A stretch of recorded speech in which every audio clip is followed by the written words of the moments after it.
조롱거리의 대명사로 등극한 문재인과 윤석열 대통령의 가장 큰 차이점은 자신이 뱉은 말에 대한 무게감이거든요. 문재인이는 빈손으로 왔다가 청와대 물건 싹쓸이 했단 의혹을 받는 것도 모질라서 돈 안 준다고 개 버리고 돈 된다고 개 팔았잖아요. 그뿐입니까? 반려동물 장례 사업자 가지고 책판 영수증 찍어줬거든요. 아무튼 문재인이 이자는 살면서 숨쉬었던 공기보다 뱉은 거짓부렁이 더 많을 듯한 인간이고, 윤석열 대통령은 취임식 때 자신의 철학을 밝힌 것을 지키기 위해 여론에 구애받지 않고 지금까지 꿋꿋하게 나가고 있거든요. 두 사람이 취임식에서 했던 말 한번 들어보시죠. 저는 대한민국 대통령의 새로운 모범이 되겠습니다. 국민과 역사가 평가하는 성공한 대통령이 되기 위해 최선을 다하겠습니다. 그래서 지지와 성원에 보답하겠습니다. 깨끗한 대통령이 되겠습니다. 빈손으로 취임하고 빈손으로 퇴임하는 대통령이 되겠습니다. 훗날 고향으로 돌아가 평범한 시민이 되어 이웃과 정을 나눌 수 있는 대통령이 되겠습니다. 국민 여러분의 자랑으로 남겠습니다. 약속을 지키는 솔직한 대통령이 되겠습니다. 윤석열 정부가 출범하면서 청와대가 개방이 됐는데 청와대에 있던 물품이 사라졌다는 얘기입니까? 네, 맞습니다.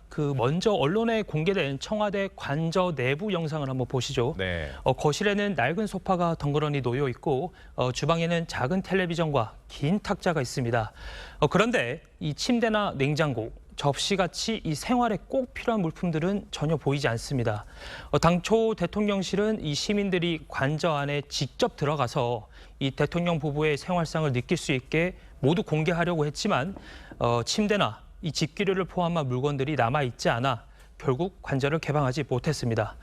이 대통령 부부가 쓰던 물품이니까 대통령 기록물인데 기록관에 보관되어 있는 거 아닙니까?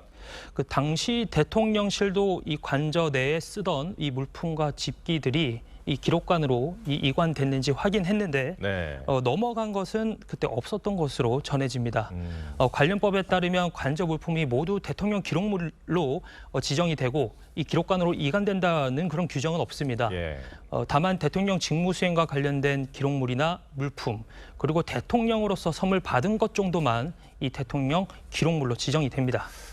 그렇다면 문재인 전 대통령이 퇴임하면서 가지고 갔다고 봐야 하는 겁니까? 네, 대통령실은 현재 그렇게 추정을 하고 있습니다. 예. 사진 한 장 한번 보시죠. 박영선 전 중소벤처기업부 장관이 자신의 SNS에 공개한 양산사저 내부입니다. 그리고 옆에는 청와대 관저 모습인데요. 탁자와 의자가 동일한 제품으로 보입니다. 문 전 대통령 측이 일부 물품은 관저에 남겨놓고 나머지는 이 양산사저로 들고 간 것 아니냐는 지적이 나옵니다. 경남 양산의 평산마을로 내려간 문재인 전 대통령을 둘러싼 논란이 끊이질 않습니다. 얼마 전에는 마을에 책방을 냈는데 찾아오는 사람, 책 사가는 사람이 상당히 많다고 합니다. 문 전 대통령 측은 책 팔아서 얻은 수익금은 전액 재단으로 들어간다고 했는데 어찌된 일인지 이 책방의 대표는 문재인으로 되어 있습니다. 개인 사업자로 등록이 되어 있었다는 거죠.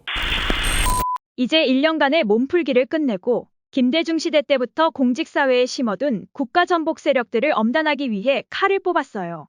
자신감이 붙은 거죠. 이렇게 윤 대통령의 의지가 너무 세니까 종북 세력들이 좌충우돌하며 패닉에 빠진 꼬라지가 눈에 보여요. 그뿐입니까? 중국하고 북한도 지금 내정지 상태거든요. 둘 다 안팎으로 심한 고통을 겪고 있는 지금 상황에선 엎친대겹친격이죠. 왜냐고요? 북한은 말할 것도 없고 중국 역시 경제가 붕괴되지 일보 직전이에요. 처음부터 배고팠다면 좀 더 통제하면서 고통을 어느 정도 이겨낼 수 있겠지만 나름 배부르게 자란 젊은 층들은 아니거든요. 이런 걸 보여주는 단적인 예가 어느 중국 대학에서 벌어지고 있는 죽은 척하고 졸업사진을 찍는 거예요. 통제된 독재국가에 붕괴되고 있는 현재의 상황에 몸으로 표현하는 저항의식 같은 거 아닐까요? 아무튼 말이죠. 항상 큰 일이 벌어지기 전엔 늘 전조 증상이란 게 있거든요. 이게 어쩌면 중국에 몰아닥칠 재앙의 전조 증상 아닐까요? 얼마 전 중국에 간 토니 블링컨 국무장관과 시진핑이 회담하는 영상이 화제가 됐잖아요. 마치 시황제 앞에 아련하는 신하처럼 말이죠. 그래서 좌빨들이 설레발이를 치기 시작했어요. 그봐, 미국도 중국에 공손하게 머리 숙이잖아. 라고 말이죠. 그런 아무 생각도 할 수 없는 문해충한테 한마디 할게요. 블링컨은 조공을 바치러 간 게 아니라 국제 패권을 거머쥔 미국이 뭣도 모르면서 까부는 시황제가 아닌 찐핑이한테 경고하러 간 거예요. 더 까불면 앞날을 장담 못한다고 말이죠.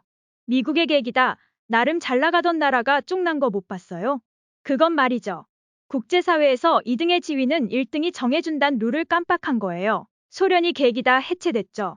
그 뒤로 우리나라와 컵라면하고 모스크바를 지키던 소련 최강 탱크하고 바꿔먹었거든요. 그 뒤로 푸틴이 석유 팔아서 이제 조금 먹고 살만하니까 정신 못 차리고 또다시 우크라이나를 침략하면서 이젠 아주 나라가 없어지게 생겼어요. 그뿐인가요? 한때 너무 잘 나가서 돈으로 미국 대륙을 살 수 있다고 허풍 떨던 일본이 그 뒤로 어떻게 됐나요? 미국 대륙을 접수했나요? 아니죠. 그때부터 지금까지 쪼그라들었잖아요. 그래도 일본 경제가 워낙 탄탄했으니 지금까지 일정 수준을 유지하고 버틴 거고요. 그리고 눈치 빠르게 미국에 넙죽 엎드렸잖아요. 이젠 중국이 그 뒤를 따르려고 깝치거든요. 등소평 유언에 앞으로 100년은 미국에 엎드리라고 했다면서요. 미국의 무시무시한 잠재력을 알았던 거죠. 근데 찐핑이 영화가 지금 어때요? 미국에 엉까는 것도 모질라 세계를 먹으려 엉성한 이빨을 드러냈잖아요. 국제사회는 냉정하거든요. 얼마 있다가 이스라엘 총리가 찐핑이 만나러 간다면서요. 그게 어쩌면 찐핑이에게 주는 마지막 경고일지도 몰라요. 국제사회도 이렇듯 윤석열 대통령의 자유민주주의 정신을 실천하려는 의지에 힘을 보태고 있거든요. 지금 돌아가는 상황은 말이죠. 마치 요트가 바람을 타고 순항하는 듯한 분위기예요. 정말 다행입니다. 선서, 나는 헌법을 준수하고 국가를 보위하며 조국의 평화적 통일과 국민의 자유와 복리의 증진 및 민족문화의 창달에 노력하여 대통령으로서의 직책을 성실히 수행할 것을 국민 앞에 엄숙히 선서합니다. 2022년 5월 10일 대통령 윤석열.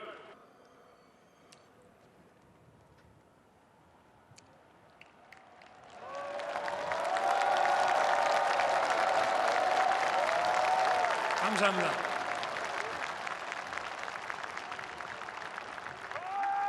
존경하고 사랑하는 국민 여러분, 750만 재외 동포 여러분, 그리고 자유를 사랑하는 세계 시민 여러분,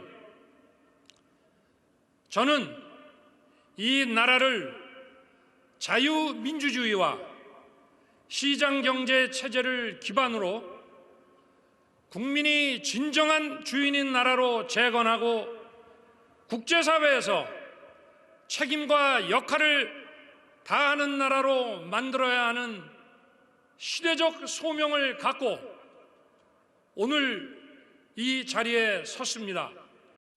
현재 우리는 많은 도전과 위기에 직면해 있습니다.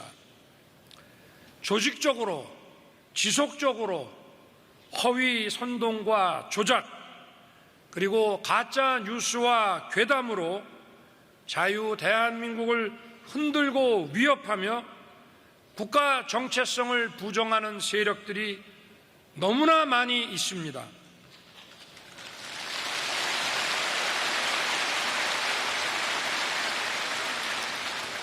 또 돈과 출세 때문에 이들과 한편이 되어 반국가적 작태를 일삼는 사람들도 너무나 많습니다.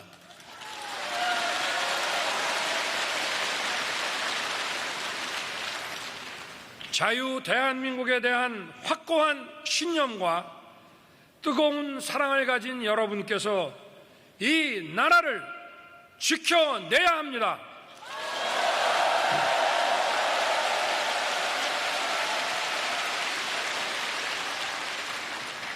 이를 위해 우리는 올바른 역사관, 책임 있는 국가관, 그리고 명확한 안보관을 가져야 합니다.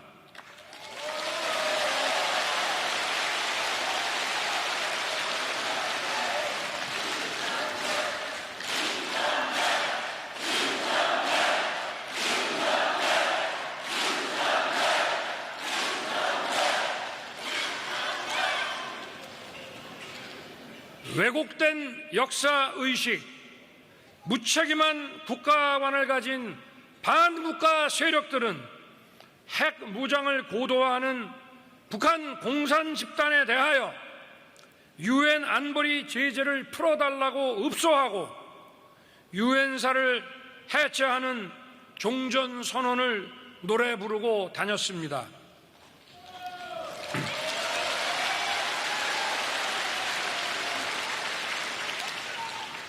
북한이 다시 침략해오면 유엔사와 그 전력이 자동적으로 작동되는 것을 막기 위한 종전선언 합창이었으며 우리를 침략하려는 적의 선의를 믿어야 한다는 허황된 가짜평화 주장이었습니다.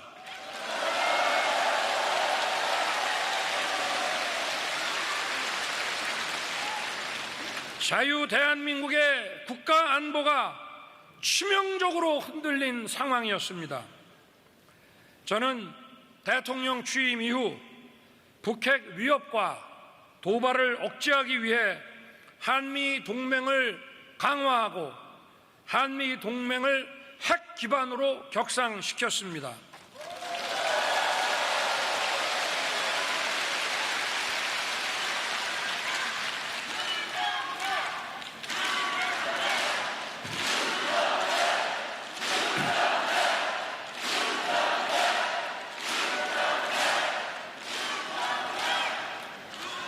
한미일 안보 공조를 튼튼히 하고 이를 위해 한일 관계를 신속하게 복원하고 정상화시켰습니다. 또한 전체주의가 아닌 자유민주주의의 보편적 가치를 공유한 국가들과의 강력한 연대를 구축하였습니다.